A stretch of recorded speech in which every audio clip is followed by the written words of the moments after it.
The NFL Gambling Podcast on the Sports Gambling Podcast Network is brought to you by Circa Sports. Circa Sports is back with their Circa Survivor and Circa Millions contest.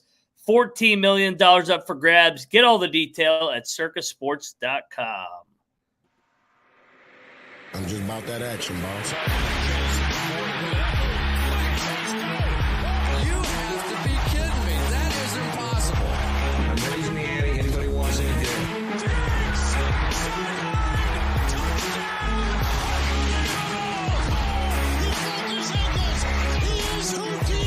Jordan Davis, dog. Jalen Hurts, dog. AJ Brown, dog. How many people want to eat a dog tonight?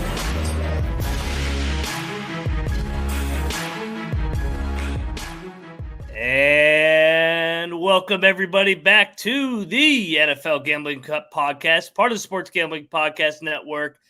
It is Wednesday afternoon. We are back off of the 4th of July off week, ready to talk some defense. None of this prima donna offense stuff. We're talking straight defensive football like the olden days. I am Moneyline Mac, your co-host today, and I'm joined, just like every week on the NFL Gambling Podcast, by my co-host, JMark Football, Old-Fashioned Football. How are you doing, brother? Doing good, and you bring up a good point. You rarely hear about prima donna defensive players. All they want to do is just hit people. They don't even care if they're getting paid for it. They just want to get out there and hit people. So you got to love defense. Yeah, and it really is with the times changing. Nobody ever talks about the defenses anymore. It's, hey, can you just get enough stops maybe to hold a team to 30? I mean, we just watched the Super Bowl with Kansas City and Philadelphia. As great as Philadelphia was all year, they couldn't get a stop to save their life in the second half. And ultimately, I know there was controversy with the defensive pass interference at the end of the game. But in the end, they couldn't get a stop the entire second half, and that's why they came up short in the Super Bowl. How do you go about ranking the defense before we dive into our top 10 defenses? Well, it's definitely a lot harder for me anyways than ranking like your top quarterbacks, because you got to think of the defensive unit as a whole. So, I mean, I started looking at yards and points allowed, and then just I went from there and started thinking about the disruptors they have on defense, right? Who are the guys that are disrupting the offense over and over again, and kind of went from there, and just who I don't want, like for the Bears, who I don't want them to face, because I know their defense will shut you down. Kind of went like that. Yeah, and a lot of people have different ways of looking at defensive power rankings, because teams don't run the ball, so maybe run defense isn't weighted as heavily as maybe your pass defense nowadays. But at the same time, you got to be able to get after the quarterback because teams are passing more. So a lot of different ways. Did you put any fantasy football stats into your power rankings? I know you run the show over at the Old Fashioned Football, and shout out to the Old Fashioned Football, because we got some new whiskey bottles in the background. That's right. 10th Mountain Whiskey from Vail, Colorado. Haven't even tried it yet. It's hard when we get those bottles from distillers, because I want to crack them open right away, but I usually wait until we have the podcast with them so that they can walk us through the tasting. But I tried to take the fantasy football out of it. I try to do that with my rankings when you're talking like this, just because there's so much in fantasy football that can make a team seem better. Like maybe they did get 2 forced fumbles and recovered them, and so their points are a lot higher, but does that necessarily make them a dominant defense? Or, were they playing a team that was just having a bad day, couldn't hold on to the ball, weather conditions, things like that? So tried to stay away. I always try to stay away from the fantasy football aspect of things when doing these rankings on the Gambling Podcast, as hard as that is to do. Yeah, it is, because there's so many outliers, like you said. Weather. I mean, you think of the San Francisco-Chicago game just to start the year, how kind of fluky that is from a weather standpoint. But then B, also like the turnover battle. You may be swayed bias, like a team is due for some regression if they have a plus 20 turnover margin. We've seen that in the past. Dallas a couple years ago, that turnover margin was stupid, how efficient they were at forcing turnovers, and they weren't able to duplicate that. So, but yeah, no, we will dive into our top 10 defenses headed into the 2023 NFL season, but I got to get us paid, And we are brought to you by Circa Sports. The Circa Millions and Circa Survivor are back. 14 million guaranteed prizes are up for grabs. Circa Millions, 5 NFL picks ATS each week. Circa Survivor, just pick a different money line winner each week. There's a couple feisty dogs in week 1. JMark and I will be previewing that here, in like 6 weeks. Enter in Vegas, play from anywhere. Sports Gambling Podcast will be out there for the last weekend in August. That's a circasports.com for all details. That's a circasports.com. JMark, if you won $14 million, what would you do with that? I mean, I'd open my own distillery. Why not, right? Yeah. Have my own whiskey, JMark Football Whiskey. I was thinking it was going to be Bears related, but that's a better idea. So, yeah. So, and I mean, what a contest. I mean, the Circa Sports, those guys are so great over there. Derek Stevens. So shout out to Circa Sports. Make sure you go check it out, circasports.com for more details. All right, JMark. So no Rod this week because the Niners, we knew that he was going to rank the Niners number 1 defensively. So we just said, hey, let us at least give a reason why potentially they are or are not number 1 in the defensive power rankings. I'll let you lead off. We've been going 1 through 10. Who do you have as your top-rated defense headed into the season? Yeah, so they ranked first in yards allowed in 2022. They ranked first in points allowed, and they just run such a good scheme. It's too bad Rod's not here because I did rank the 49ers first. I had them at third until I started diving in, then saw that they were first in both those categories. And when you think about the Niners and how year after year they have injuries on that defense, it seemed like, oh man, that's going to set them back. And it never does because they just run such a good scheme. I don't think it matters who they have in there, but they have some really good players on defense. So yeah, I got the Niners as my top team. How about you? Yeah. That's why we kicked Rod off the show because we couldn't kiss his ass too much with this Niners. So yeah, this one's hard to argue against, like you said, first in yards allowed, first in points allowed. I mean, single-handedly, their defense almost kept them in that game without a quarterback. They've been the number 1, and honestly, you also take into account like the body of work from multiple years. They've been the best defense for the last 4 or 5 years. It's just about if they could stay healthy at the quarterback. If it was based off of quarterback list teams, they always have the best roster, everybody says. Guys like Bosa on the defensive side. And the reason why everybody rates them the most talented roster if you take the quarterback out is because of those studs on the defense. So I'm with you. Where'd you go for number 2? This is when I think you could start making cases for different teams. Yeah, this one was tough for me. But last year I kept saying that they were one of the best, if not the best defenses. They seemed to shut everybody down. It was hard to run and pass on them. And that's the Philadelphia Eagles. I know you hate hearing that being the Commanders fan, but if you look at it, they were second in yards ranked last year, 8th in points allowed. So they did allow a little bit more points. But if you look at their losses, I know people are concerned because they lost their stud linebackers, especially TJ Edwards. Thank you, Eagles, for bringing him over to the Bears. But they had some really good additions. If you think about Greedy Williams, Nicholas Morrow, Jalen Carter, Nolan Smith. I mean, they added some. I mean, we know they're the Philadelphia Bulldogs, right? They're adding all these Georgia players that, yeah. And Georgia has a hell of a defense. They lost their defensive coordinator too, which I thought was going to set them back until their free agency and their draft. So I expect them to be dominant once again.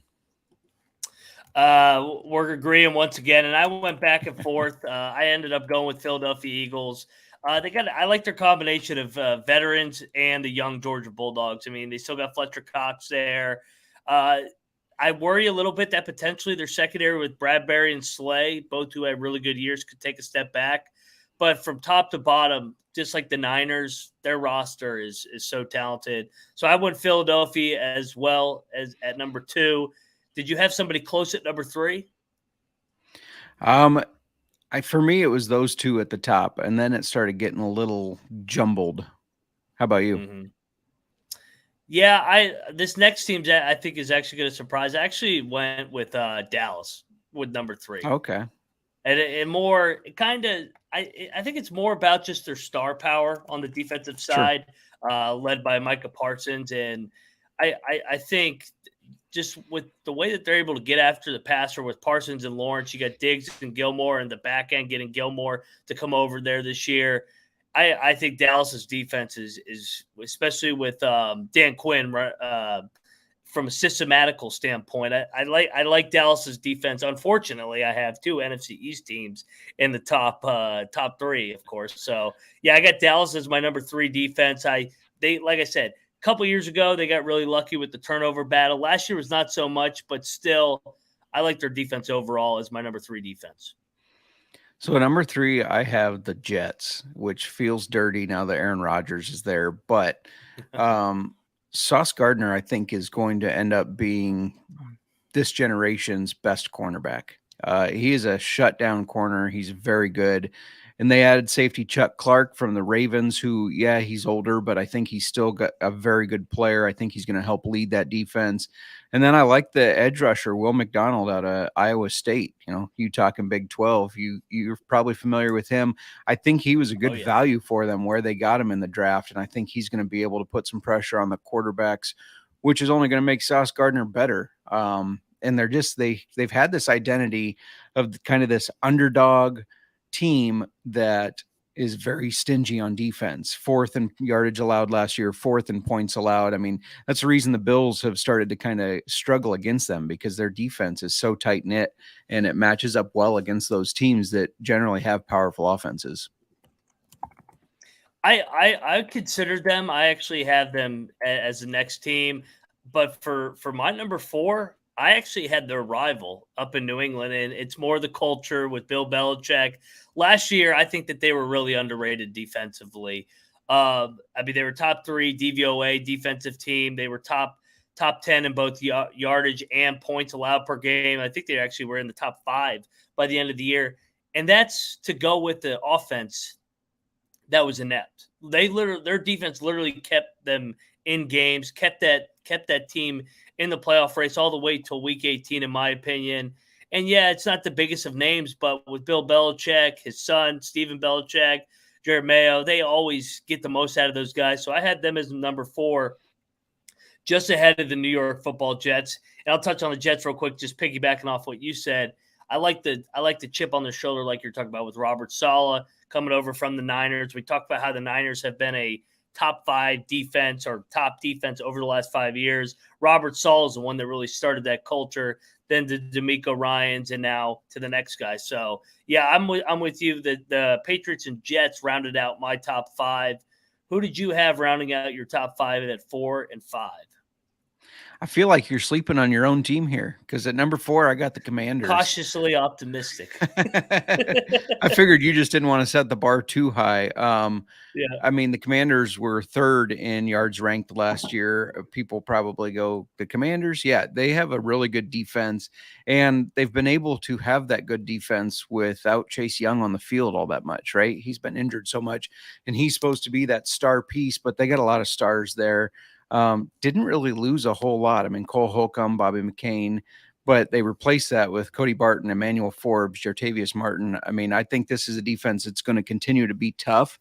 And it's the reasons why in this NFC East, you can't count anybody out, because really all these teams have decent defenses. I think I would rank the Giants as last.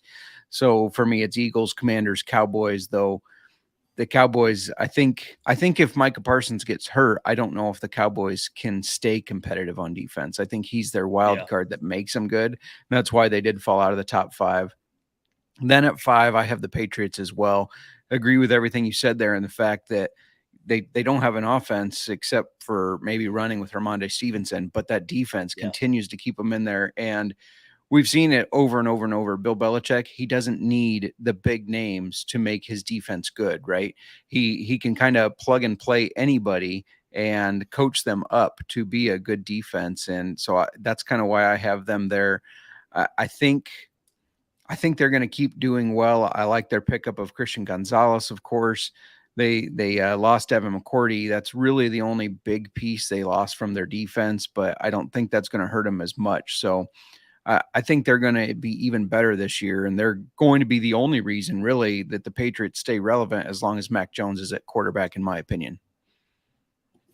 Yeah, I'm with you. And just looking back to talk about the Patriots a little bit more, looking at how they won games last year, they beat Pittsburgh 17-14, shut out Detroit 29-0. They beat Cleveland 38-15.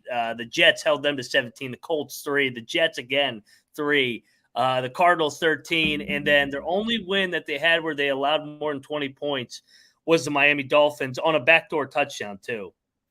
By Yeah. I think Teddy Bridgewater was knocked out by that point, but yeah, you just can't bet against Bill Belichick defensively. Yes, Bill Belichick, the general manager, is probably hurt Bill Belichick, the coach, with hiring Matt Patricia as an offensive coordinator. It was like he wanted to see how far his defense could carry him with literally no offense. It wasn't, hey, let's have a little bit of offense and go 11-6. Let's have no offense and see if we can still win 10 games. Right. Yeah, no, wow. That's why the Bears were able to embarrass them on Monday Night Football. That's right. All right, real quick. So that rounds out our top 5. We'll dive into the second half of our top 10. But once again, I got to get us paid by Underdog Fantasy. We're brought to you by Underdog Fantasy. Best Ball Mania is here, and Underdog Fantasy is giving away $15 million in prizes. Underdog Pick'em is also a great way to get down on your favorite MLB and NFL season player props. So many ways to win over at Underdog, and Underdog is available in so many different states. Head over to underdog.com, underdogfantasy.com, and use the promo code SGPN for a 100% deposit up to $100. That's the underdogfantasy.com promo code SGPN. All right, we are back on the NFL Gambling Podcast. All right, let's start our second half. To recap, I am, for my top 5, I was San Francisco, Philadelphia, Dallas, New England, and New York. JMark, let's see how good I am with my memory. You were San Francisco, Philadelphia, the New York Football Jets, Washington, and New England. Yeah. There you go. are listening to me. Well, when you said who was number 4, I said, you know what, you're right. You're more right than I am. So I'll let you lead it off with who's number 6. Who you got starting your second half of the top 10? So I got the Bills at 6. This is a team that, they've been known for having a strong defense, but I feel like that's started to fade a little bit the past couple years, where they've not been able to stop the powerhouses like Kansas City. They've struggled against Cincinnati, who is becoming more of a powerhouse offense. So I couldn't put them in my top 5 because they're starting to struggle against these teams that are efficient on offense, whereas it seems like before that they were picking on a lot of teams with their good defense. That defense is still very solid. It just doesn't feel as strong as it was, say, 2-3 years ago. I agree with you. With everything what you said with Buffalo, such an interesting year coming up there with just all the distractions, contracts, a lot of egos, big year. You could say the window's closing, and me personally, I would love to see Buffalo win it all. I mean, what a great fan base, guys flying through tables. I mean, who wouldn't want to see Buffalo get it done, especially our own editor, Adam Pelletier. So I'll go to number 6 for me, and it was my team, but I couldn't put him in the top 5 because I didn't want to jinx it. I'm going with Washington. I think, like you said, statistically, another team like the Patriots and Jets that were able to stay in the playoff hunt solely because of their defense. As much as we love Taylor Heineke, the person, the story, he didn't have a good year last year, and their defense really kept him in the hunt. John Allen, Deron Payne up front. The big question is, can Chase Young elevate this defense like he did in his rookie year? Because ever since he got hurt, their defense has been better for some reason, whether it's, as Del Rio and Riverboat Ron have said, more guys playing to the scheme rather than doing their own thing. One thing about this defense that I didn't put them in the top 5 compared to the other ones like Dallas, Philly, and San Francisco, they don't take away the ball enough. So, but I think getting a guy like Emmanuel Forbes in the draft from Mississippi State, we saw he led the country in pick sixes last year. You got Ben St. Juste, Kendall Fuller. Big year for Washington. Big year for the defensive coaches, Del Rio and Riverboat Ron. Yeah, absolutely. I'm interested to see what they do with Chase Young. A lot of rumors about he Yeah, could be traded. I think we talked about it before. I think it's a thing where if you do trade him, you wait until closer to that deadline, right? You want to see if he can build up some of his, maximize. I guess, stock, because right now he's probably at an all-time low as far as getting a return in value in a trade. Yeah, and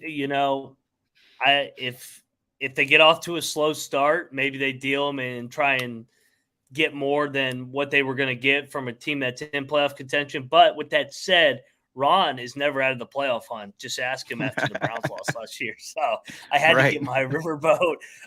We're out of the playoffs? Question mark. So yeah, I'll let you. I'll give the floor back to you. Who do you have as number 7? So 7, I got the Dallas Cowboys. Obviously a good defense. They have a lot of good pieces. Like I said, my only thing is I feel like Micah Parsons elevates that defense so much. He makes the line better. He makes the cornerbacks and safeties better because of him just literally flying all over the field. So if he gets injured, can they continue to compete like that? You never want to bank on injuries, but I want to see more from them, and I want to see more players making big plays before I can put them in the top 7. I'm of belief that the Cowboys are going to take a step back this year from where they were last year. So that kind of Hope went so. into my decisioning as well. Man, you're really singing music to my ears on this show today. Cowboys That's right. down, Washington up. Sign me up. Where do I sign up for that? For my number 7, I went back and forth, and I actually think this unit doesn't get enough credit, and they always seem to get better and better every single year and play big in big games. I'm going the Cincinnati Bengals as my Yeah. number 7. I think that you mentioned it, how Buffalo has not been able to elevate their play in the big games. Cincinnati has done a good job defensively in the bigger games. Get after the pass rusher, in my opinion, pretty well with Hendrickson and Hubbard. I think I really like the Cincinnati unit as a whole, and I think it's one of the more underrated defenses in the NFL just because they're overshadowed just by what's going on the other side with Joe Burrow and Jamar Chase and T. Higgins. So I got the Cincinnati Bengals. Maybe it's more of a product of they are playing with leads and their pass rushers are able to get after the passer, and goes back to them having a really good offense to complement this defense. But I think the Cincinnati Bengals have a very underrated defense. I'm glad you said it because I have them in my top 10, and that's exactly what I thought too, that Yeah. they're just underrated. They don't get the credit they deserve because we started seeing, I know the Hamlin game got cut short, but we started seeing them kind of be the powerful defensive unit on the field when they played Buffalo, right? And it never used to be that way. So I agree, they keep elevating. I don't have them next though. I actually have the Steelers next.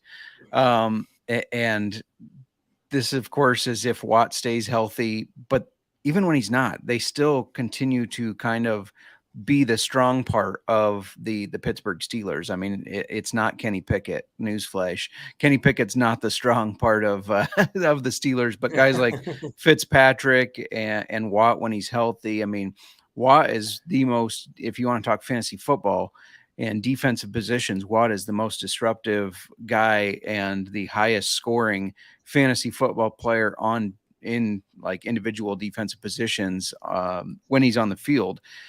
Last year, he missed, I don't remember how many games, but he still finished in that top 20 of fantasy football individual defensive positions. He's just that good. He's just a disruptor.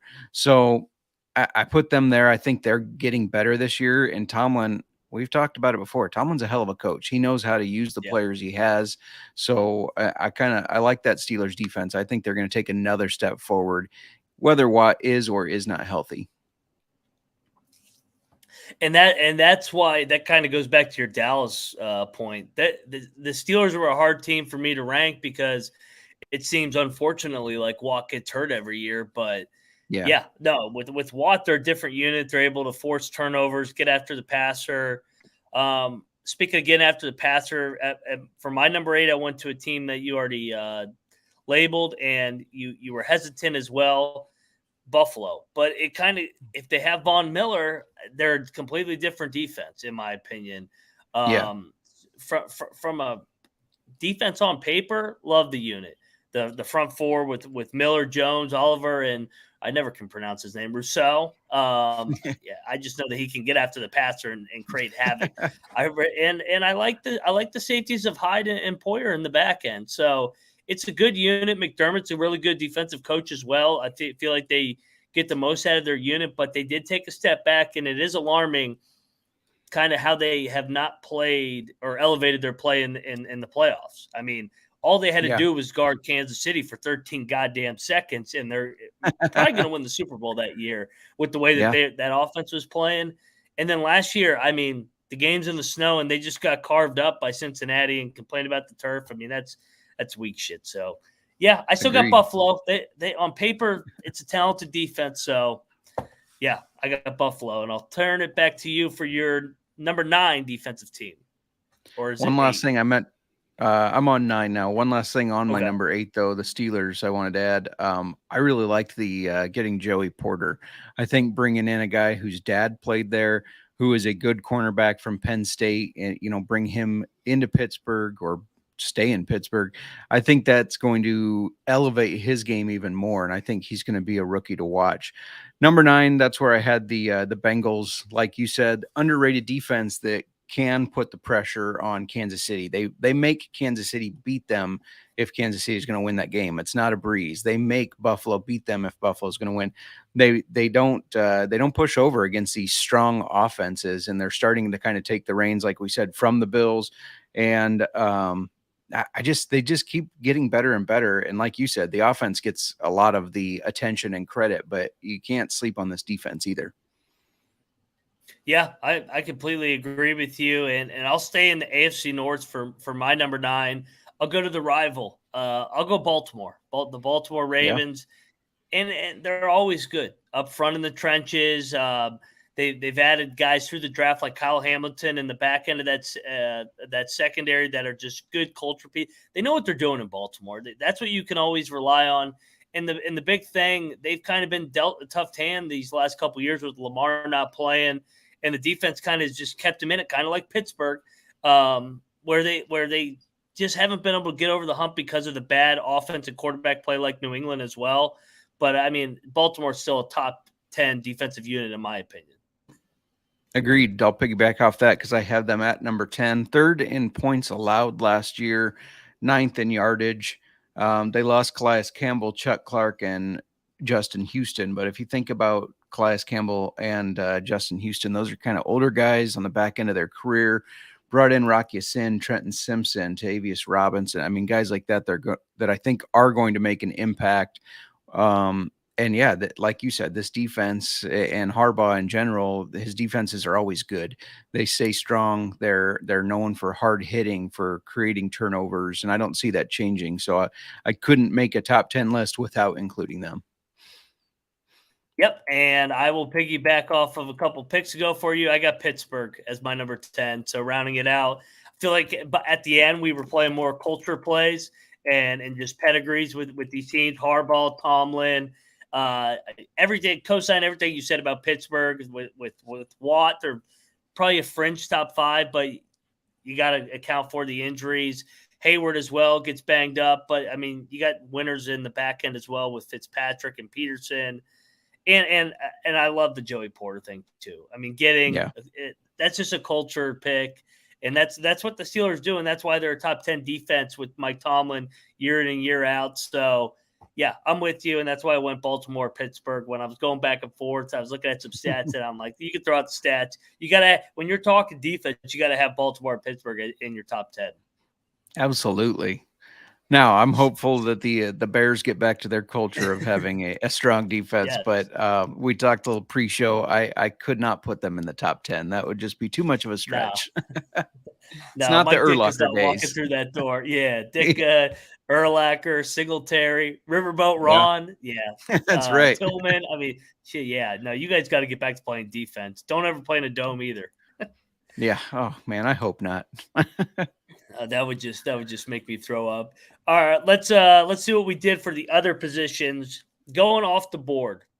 Let's say who's a team that we didn't name in our top 10 that we could see kind of propelling into the top 10 this year. If everything breaks right, they got some young pieces, or just they get better offensive play to complement their defense. One that jumps out at me that I wanted to put in the top 10, I just couldn't find a spot for him, is the Saints. I mean, this is a team that since Drew Brees, the offense has been pretty shitty, really, or unreliable anyways. But still, last year, 5th ranked for yards allowed, 9th ranked for points allowed. They just haven't translated that into enough wins for me to put them in the top 10. But if their offense gets a little better, they added guys like Jonathan Abram at safety, Brian Brees, Isaiah Foskey. I mean, they added some good pieces that I think will continue to help their defense perform well. It's just a matter of if they can perform well enough to translate that into wins. I'm gonna take a similar angle to you, but it all depends on the offense. And you said ever since Drew Brees retired, I'm gonna go to Drew Brees' ex-coach, Sean Payton with Denver. I mean, the stat last year where if the offense would just score 18 damn points, they were like 9-3 at one point. Pulling up their schedule last year, I mean, they lost early in the Seattle game, the Russell Wilson game, 17-16. They lost to the Colts on that Thursday night, 12-9 in overtime, 19-16 in overtime to the Chargers, 16-9 to the Jets. I mean, what is this, 1969? 17-10, 22-16, 23-10, 10-9 in Baltimore. They ran out of gas at the end of the year, and honestly, I think they were just tired of being on the field the entire game. We know why they went and got Russell Wilson, because a couple years ago they had a top 3 defense with Teddy Bridgewater, a top 10 defense, and they wanted to upgrade the quarterback position from Teddy Bridgewater to Russell Wilson. Well, they got worse offensively, and I think ultimately ran out of gas down the stretch. So I'm looking at Denver. If they can get respectable quarterback play from Russell Wilson, I'm not saying he's got to be the MVP version as he was a couple years ago, but just don't go 3 and out the entire time, and don't do high knees or whatever the hell that was on the plane going overseas. So who's a team? Let's go to another spot here. So out of our top 10, who's a team maybe at the back end of your top 10 that you're looking at that could be, we're talking at the end of the year, as one of the elite defenses? Real quick, just to piggyback, I like the Broncos addition of Drew Sanders and Riley Moss, both really good college contributors that I think are going to help them. Let's see, the back end. I have to look at the Bengals, excuse me, just because they've started to, like I said, turn the tide on these teams that like the Bills that were the good defense, and now the Bengals in those games are looking like the good defense. I think if they can continue to compete in those games against the Chiefs, the Bills, you have to consider them as one of the top units. Agreed. Yeah, no, I'm with you on Cincinnati. I think that's still one of the more underrated units. I only asked this question so I could give out Washington. So I had to be pro Washington on the way out of the show.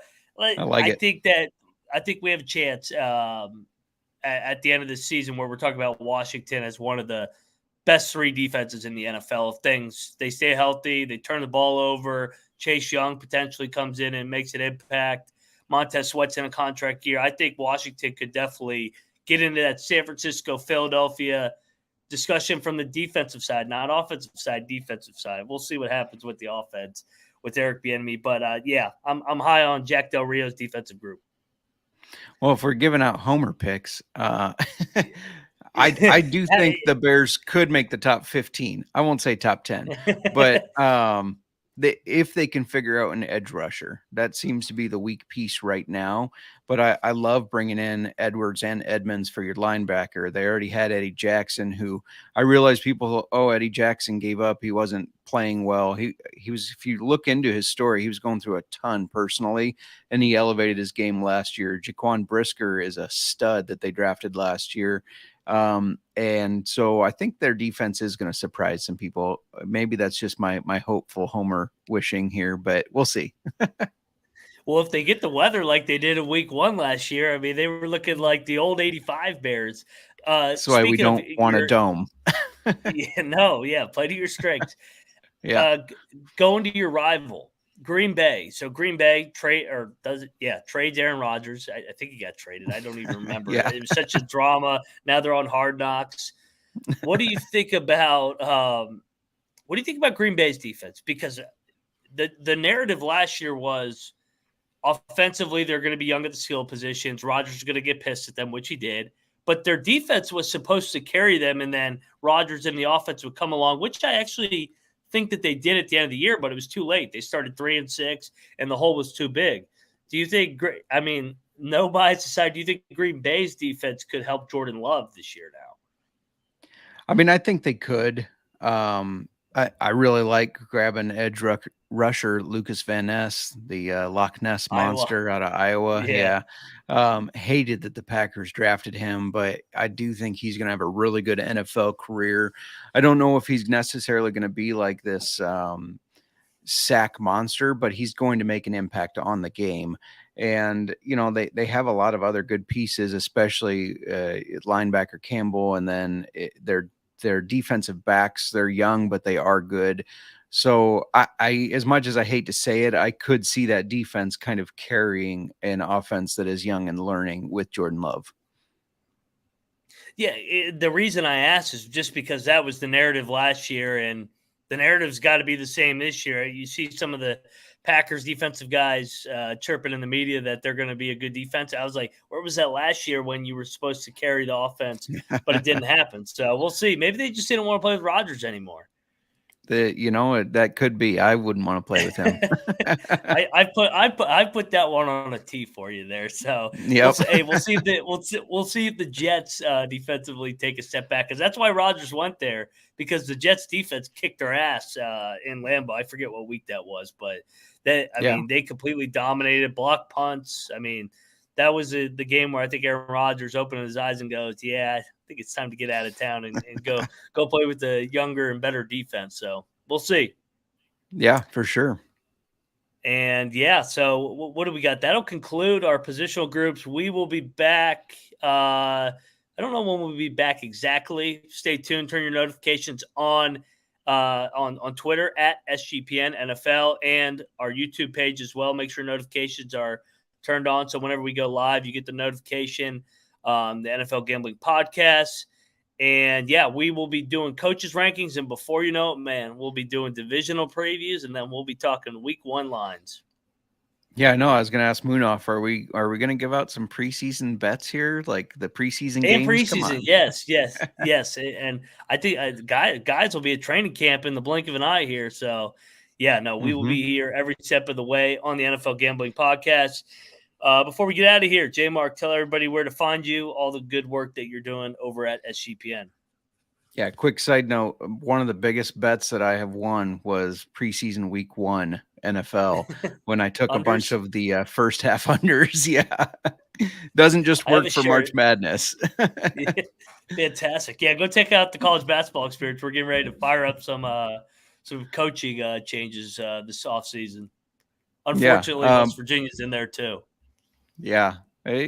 I've been following your Twitter. It sounds like you're behind the changes, sort of. Maybe you think it could be right. Follow me on Twitter at JMark Football. Find everything there. If you want fantasy football, hop on over to Old Fashioned Football, where we're talking fantasy football and whiskey. Yeah, you heard the man. If you want some fantasy football winners, or if you just want to drink some whiskeys and listen to JMark and his better half argue for an hour or so, go check out the Old Fashioned Football. Go check out me at Moneyline_Mac, and go check out our new show that we just launched on the College Experience, the Big 12 College Experience. You'll see some of these players that will be playing in the NFL here next year. So, we will be back to talk coaches at a later date, and good luck with your bets, and let it ride.